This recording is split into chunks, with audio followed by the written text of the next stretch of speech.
جس کے لیے وہ اس کام کو ڈکلیئر کر رہے تھے کہ میں تمہارا مسیح ہوں اور میں تمہیں بچانے کے لیے اس دنیا میں آیا ہوں. تو یہ بات ہمارے لیے بہت زیادہ اہمیت کی حامل ہے، کیونکہ جب ہم یسوع مسیح کو ایز اے مسایہ اپنی زندگی میں لیتے ہیں جیسے انہوں نے لیا، وہ ان کا کچھ وقت کے لیے تھا اور پھر انہوں نے یسوع مسیح کا انکار کرنا شروع کر دیا. تو ہمیں چاہیے کہ ہم یسوع مسیح کو مسایہ کی طرح ہی اپنی زندگی میں لیں.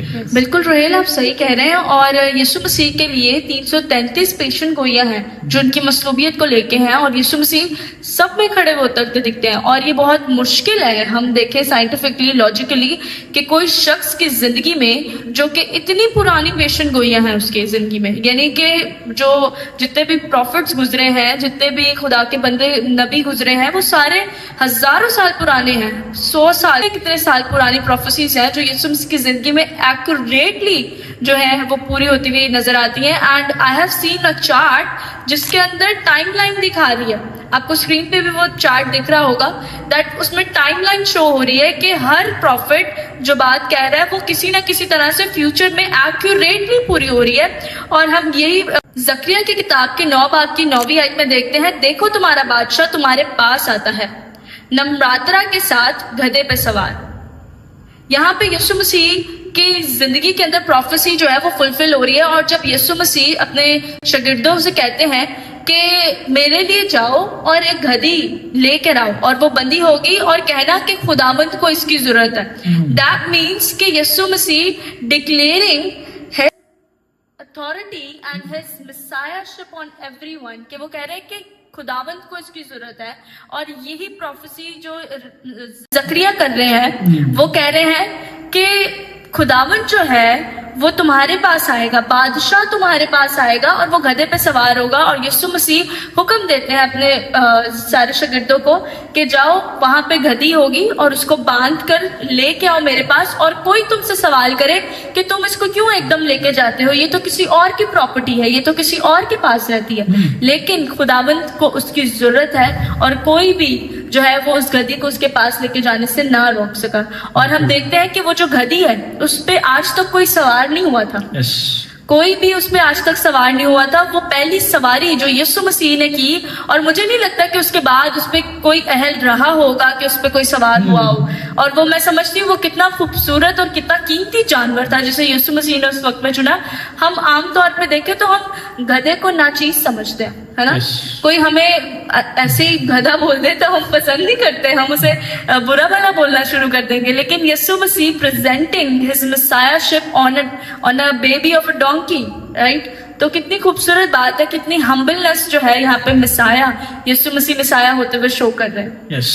اور ایک اور بات جب کہہ رہے ہیں کہ تم وہاں پر جانا اور وہاں پر تمہیں ایک گدھی کا بچہ ملے گا، اور اگر تم سے اس کا مالک سوال کرے تو پھر اس سے کہنا کہ خداوند کو اس کی ضرورت ہے. بالکل. تو جب میں اس بات کو پڑھ رہا تھا تو میں نے اس پر تھوڑی ریسرچ کرنا شروع کی، تو میں نے اس بات کو سیکھا کہ وہاں پر یسوع مسیح اپنے آپ کو خدا بھی ڈکلیئر کر رہے تھے، کیونکہ علم الغیب صرف خدا کے پاس ہے. اور یسوع مسیح جب اپنے شاگردوں کو یہ بتا رہے ہیں کہ تم نے وہاں پر جانا ہے، اور پھر اگر اس کا مالک تم سے سوال کرے تو اس کو یہ بتانا ہے. تو یسوع مسیح جو ہے وہ ایک مسایہ ہوتے ہوئے ساتھ میں خدا اپنے آپ کو ڈکلیئر کر رہے تھے. وہ کہہ رہے تھے کہ آئی ایم گاڈ، مجھے سب کچھ پتا ہے اور میں فیوچر میں کیا ہوگا وہ بھی جانتا ہوں، اور ابھی کیا ہو رہا ہے یہ بھی جانتا ہوں، اور پاسٹ میں کیا ہوا یہ بھی جانتا ہوں. اور اسی طرح سے زکریا کی وہ پروفیسی فلفل ہوتی ہے جو اس نے پہلے کی تھی، اور یسوع مسیح اس کو آ کر فلفل کرتے ہیں. تو یہ بہت انٹرسٹنگ بات تھی کہ ہر ایک جگہ پر یسوع مسیح اپنی آئیڈینٹی کو بالکل کلیئر رکھتے ہیں کہ ہاں میں خدا. بالکل. ہم یہی آپ میں دیکھ رہے ہیں کہ یسوع مسیح جو ہے وہ بادشاہ کے طور پہ انٹر ہو رہے ہیں. جو جتنے بھی لوگ ہیں وہ یسوع مسیح کو ایز اے کنگ دیکھ رہے ہیں، کنگ آف جیوز دیکھ رہے ہیں، لیکن ان کا پرسپیکٹو کنگ کو لے کے بہت الگ ہے، اور یسوع مسیح کا پرسپیکٹو بادشاہی کو لے کے اس وقت میں بہت الگ ہے. It's like a poles apart, ہے نا. آسمان اور زمین کا فرق ہے ان کے پرسپیکٹوز میں، ان کے خیال معلوم کے اندر، اور جو لوگ ہیں، جو جیوز ہیں، جو اسرائیلی ہیں، وہ یسوع مسیح کو ایز ایک ایسا کنگ لے رہے ہیں جو کہ آئے گا اور وہ رہائی دے گا. اور جو جیوز ہیں وہ صرف انہی اسپیسیفک پروفیسیز پہ اپنا دھیان لگائے بیٹھے ہیں جہاں پہ یسوع مسیح کو ایز اے کنگ ڈکلیئر کیا ہوا ہے، لیکن وہ اس بات کو نہیں سمجھ رہے کہ جو مسیح آنے کو تھا اور جو مسیح ان کے درمیان ہے وہ ایک کنگ کے ساتھ ایک سرونٹ بھی ہے. وہ ہمارا سرونٹ بھی ہے جو سیلویشن کو لے کے آیا ہے. And they are enable to understand this part of the story. اور ان کے پروفیسیز پہ ان کا دھیان صرف اتنی ہی پروفیسیز پہ کہ مسیح آئے گا، ہمیں چھڑائے گا، ہمیں رومی حکومت سے آزادی دے گا، ہماری اپنی بادشاہت ہوگی، ہمارے اپنا کنگڈم ہوگا اور کوئی بھی جو ہے وہ ہمیں کچھ نہیں کہہ سکے گا، پوری دنیا پہ ہمارا روب دبدبا ہوگا. لیکن یسوع مسیح کے تھاٹس بالکل الگ ہیں وہاں پہ. یہ بالکل واقعی سچ بات ہے کہ انسان جو ہے وہ خدا کے پلانز کو سمجھنے میں اکثر ناکام ہو جاتا ہے. اور وہ لوگ جو یسوع مسیح کو اپنا بادشاہ تسلیم کر کے اس کے سامنے کھجور کی ڈالیاں رکھ رہے تھے، اس کے سامنے کپڑے بچھا رہے تھے، اس کو ویلکم کر رہے تھے، ان کے اندر یہ خیال تھا، یہ تصور تھا کہ اب یسوع مسیح آ گیا ہے، یہ رومیوں سے لڑے گا اور ہماری زمین پر بادشاہت قائم ہو جائے گی. لیکن یسوع مسیح کا یہ پلان نہیں تھا. وہ جب آئے تو ان کا پلان تھا کہ انسان کو جسمانی آگ کی جگہ وہ روحانی آگ سے بچائیں اور انسان کو اپنے ساتھ کنگڈم میں شامل کریں. تو اس وقت جو ان کی لیڈرشپ کا، رومی لیڈرشپ کا میرے خیال فقی اور فریسیوں کا جو ٹیسٹ تھا وہ یہی تھا کہ وہ کس طرح سے مسیح کو ایکسیپٹ کر دیں. کیا جب مسیح اپنے پورے جلال میں آئے، یعنی کہ جب وہ زمین پر حکومت کرنے آئے تب اس کو ایکسیپٹ کرتے ہیں، یا پھر جب وہ روحوں کو بچانے کے لیے آئے تب اس کو ایکسیپٹ کرتے ہیں. لیکن وہ یہاں پر فیل ہوئے. انہوں نے یسوع مسیح کو اس دنیا پر بادشاہ بننے کے لیے، وہ سمجھ رہے تھے کہ یسوع مسیح اس دنیا پر رومی حکومت کو وہ گرا دے گا اور پھر یہاں پر بادشاہ بنے گا. تو یہ باتیں جو ہیں یہ بہت ہمارے لیے ضروری ہیں کہ ہم ان کو جانیں کہ یسوع مسیح کا آنا اور یسوع مسیح کا کروسیفائی ہونا کیوں ضروری تھا. اور ایک اور بات تھی جو میں نے سیکھی جب ہم اس پورے واقعوں کو پڑھتے ہیں، تو جب یہ سب کچھ ہو چکا اور شام کا وقت ہوا تو یسوع مسیح اس رات یروشلم میں نہیں رکے تھے، بلکہ یسوع مسیح یروشلم سے 2 میل دور جا کر میری، مرتھا اور لازرس کے گھر پر رکے تھے. تو یہ بات بہت گہری ہے، اس کے بہت ڈیپ میننگ ہے. جب میں اس کو پڑھ رہا تھا تو ایک جو ہے وہ تفسیر میں یہ لکھا تھا کہ اس دن وہ لوگ جو اس کو اپنا بادشاہ ڈکلیئر کر رہے تھے، اس بادشاہ کے سر ڈھکنے کے لیے وہاں پر جگہ موجود نہیں تھی، بلکہ بادشاہ کو وہاں سے دوسری جگہ جا کر پھر اپنی رات گزارنی پڑی تھی. تو یہ بات جو ہے یہ بات بہت زیادہ ڈیپ ہے کہ ایک شخص کو ہم قبول کر رہے ہیں، جیسے اگر ہم کسی کو قبول کریں کہ یہ میرا لیڈر ہے اور پھر میں اس کو اپنے پاس رہنے کی بھی جگہ نہ دوں، تو یہ اس لیڈر کے لیے کیسی بات ہوگی. اور پھر اس کے بعد یسوع مسیح آتے رہے، وہاں پر منادی کرتے رہے. بالکل رحیل، ایسا ہی ہے. اور اس کا ایک اور مطلب نکل سکتا ہے کہ یسوع مسیح یروشلم میں کیوں نہیں رکے.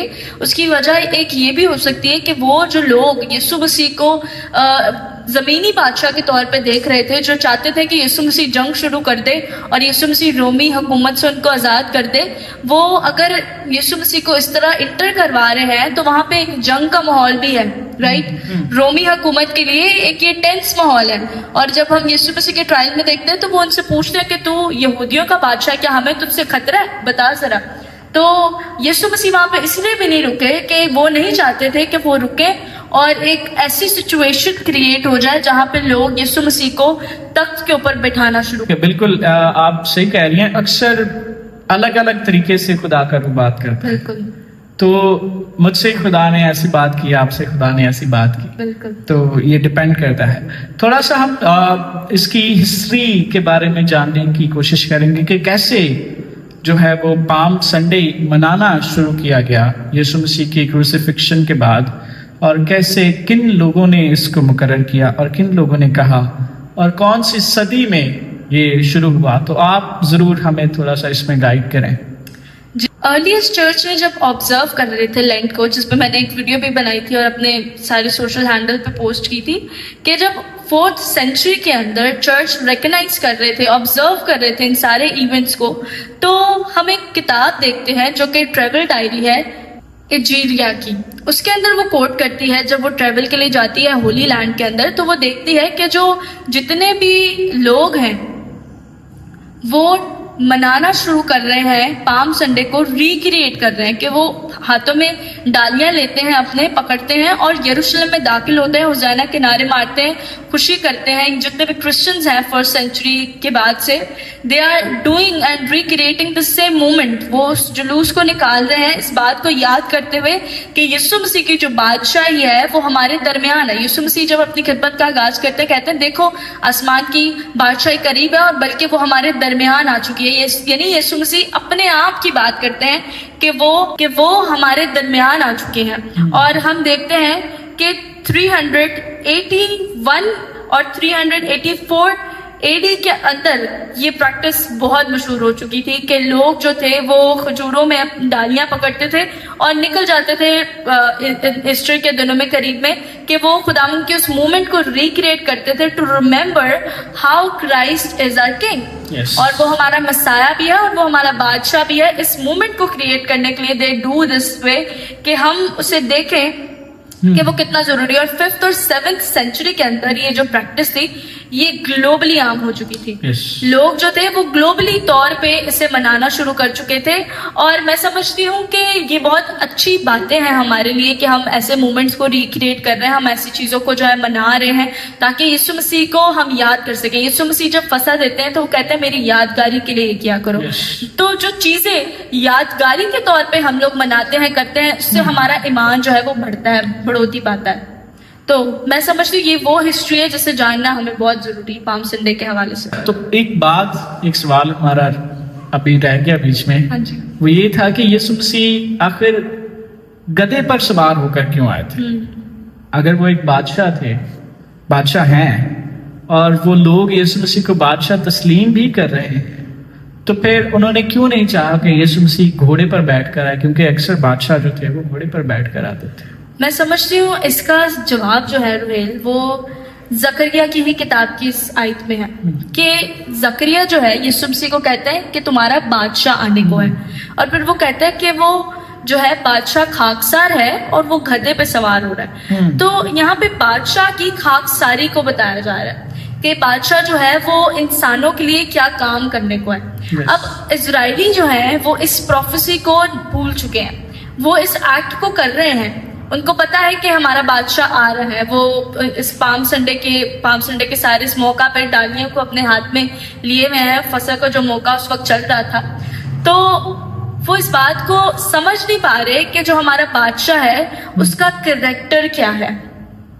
ہم آج کل زمینی بادشاہوں کی بات کرتے ہیں، تو جتنے بھی جنگجو ہوتے ہیں آج کل، تو جنگ گھوڑوں اور گدھوں پہ ہوتی ہی نہیں ہے، رائٹ؟ ہم لوگ تو آج کل ایٹم بام اور پتہ نہیں کون سی چیزوں کے اوپر جو ہے ہم آگے، جو کہ انسان کے لیے وہ زیادہ خطرناک ہے. خیر واپس آتا ہے بات پہ. تو آج کل کے جو بادشاہ ہیں وہ پاور کو دکھانے کے لیے ان ساری چیزوں کا استعمال کرتے ہیں. آج کل جس کے پاس نیوکلیر پاور ہے، جس کے پاس ایٹم بم ہے، وہ پاورفل ہے، اور جس کے پاس نہیں ہے وہ اس سے ڈرتا ہے سامنے والے سے، رائٹ؟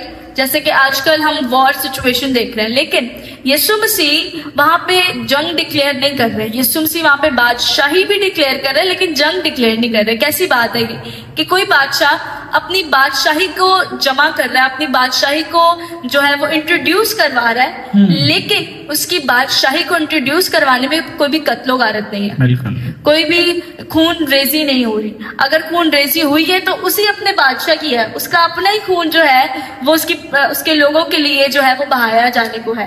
اور یہ کتنی خوبصورت بات ہے کہ یسایہ کی یہ جو پروفیسی ہے یہی یسوع مسیح کو بادشاہ اور یسوع مسیح کے کریکٹر کی خاکساری کو بیان کرتی ہے. So the choice of a donkey, ایک گدھے کو چوز کرنا، یہ بہت ضروری تھا یہ ڈکلیئر کرنے کے لیے کہ جو بادشاہ ہے وہ نرم مزاج کا ہے، وہ جو ہے وہ کچھ اور کرنے آیا ہے، اس کا مقصد قتل و غارت سے بڑھ کر ہے، اس کا مقصد جو ہے وہ لوگوں کو سیو کرنا ہے، انٹرنلی سیو کرنا ہے، ایکسٹرنلی سیو کرنا ہے، اور انفینائٹ طور پہ بادشاہت کو قائم کرنا ہے۔ اسی کے ساتھ ہمیں یہ بھی دیکھنا بہت ضروری ہے کہ حسینہ کا حقیقی مطلب کیا تھا، اور میں چاہوں گی روہیل اس پہ تھوڑی نظر ڈالیں اور آپ سب کو بتائیں کہ حسینہ جو نعرے لگ رہے ہیں وہ کیوں لگ رہے ہیں۔ یہ جاننا بھی بہت ضروری ہے کہ آخر وہ نعرے کیوں لگا رہے تھے، اور اس وقت جو وہ نعرے لگا رہے تھے اس کا مطلب تھا کہ ہمیں رومی حکومت سے بچا۔ بالکل، وہ یسوع مسیح کو بادشاہ ہوتے ہوئے اس کے سامنے یہ ریکویسٹ کر رہے تھے کہ تو ہمیں رومی حکومت سے بچا اور یہاں پر اپنی بادشاہت کو قائم کر، اس لیے وہ حسینہ کے نعرے لگا رہے تھے۔ تو ہمیں اس بات کو سمجھ کر پھر نعرے لگانے کی ضرورت ہے۔ آج ہمیں یہ کہنے کی ضرورت ہے کہ یسوع تو ہمیں گناہوں سے بچا، کیونکہ وہی گناہوں سے بچا سکتا ہے اور وہی ہمارا مکمل کفارہ دے سکتا ہے۔ بالکل روہیل، ایسا ہی ہے کہ لوگ جو ہیں وہ یسوع مسیح کو رومی حکومت میں ایک بادشاہ کے طور پہ، زمینی بادشاہ کے طور پہ بچا کہہ رہے ہیں، لیکن آج وہی نعرہ ہمیں گناہوں سے بچانے کے لیے کافی ہے کہ خداوند ہمیں بچاؤ، اور یہ آج کے زمانے میں جوائفل ایک ڈکلیریشن بن چکا ہے کہ خداوند ہمیں بچاتا ہے، یسوع ہمیں بچاتا ہے، یسوع کے وسیلہ سے ہم بچائے گئے۔ میرے دوستوں اور بہنوں بھائیوں، یہ جو پام سنڈے ہے یہ ایک ریمائنڈر ہے کہ ہم جو ہے وہ اپنے بادشاہ کو کس طرح سے اپنی زندگی میں لیتے ہیں، اور یہ ایک ایسی جیت ہے جو تلوار سے نہیں ہوئی، بلکہ اس کو کروسیفائی کر کے پھر اس کو جیت ملی۔ ایک مشن جو دنیا کے لیے، جو دنیا کو ہلا دیتا ہے۔ آج ہم دیکھتے ہیں کہ دنیا میں سب سے زیادہ کرسچنز موجود ہیں، بالکل، اور ایک شخص جو پوری دنیا کو ہلا دیتا ہے وہ حسینہ کے شور میں، اور پھر کچھ دن کے بعد وہ کروسیفائی ہو جاتا ہے۔